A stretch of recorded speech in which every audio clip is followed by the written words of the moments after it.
So today we're going to be making these adorable little Christmas greenery gnomes. I've been having such a fun time making these little guys. I keep waiting for them to start talking to me. So the materials list of stuff you'll need is in the description box below, so check that out and let's make some gnomes.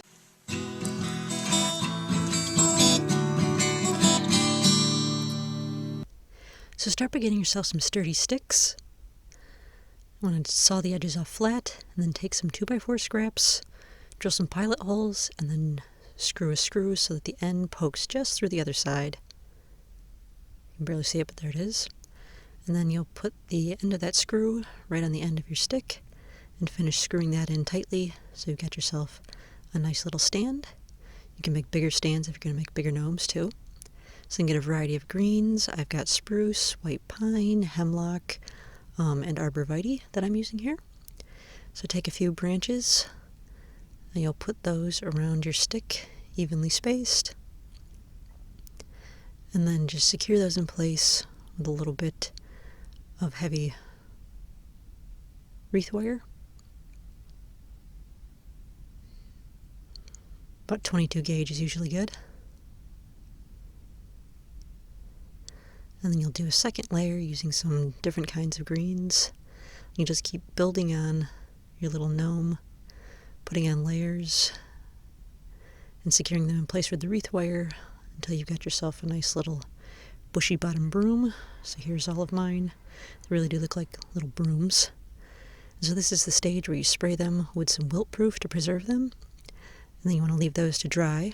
And so while those are drying, you can make your gnome hats. So I do have a free template for this, but these are also really easy to do freehand. They're just long triangles.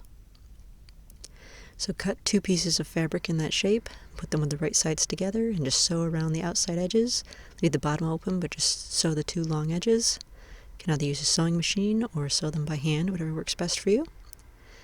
So here are my 4 little gnome hats that I'm making with the seam lines. And so while these are still inside out, you want to fold up the bottom edge about 1/4 of an inch, and then sew all the way around that so that you get a nice little hem there, making sure not to sew the bottom shut, of course. And then just flip your little gnome hats right side out. You might have to take a pencil to push the point all the way up. Then you'll have your little gnome hat ready to go, so take that outside and stick that over your little gnome broom.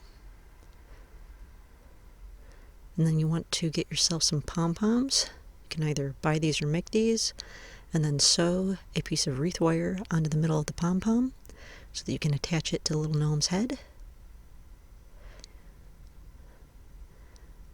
So just weave the edges of the wire through your little broom guy, and you want the pom-pom to sit so it's just a little bit higher than the bottom of the hat, so that the hat kind of has to smoosh down around the pom-pom when it's setting.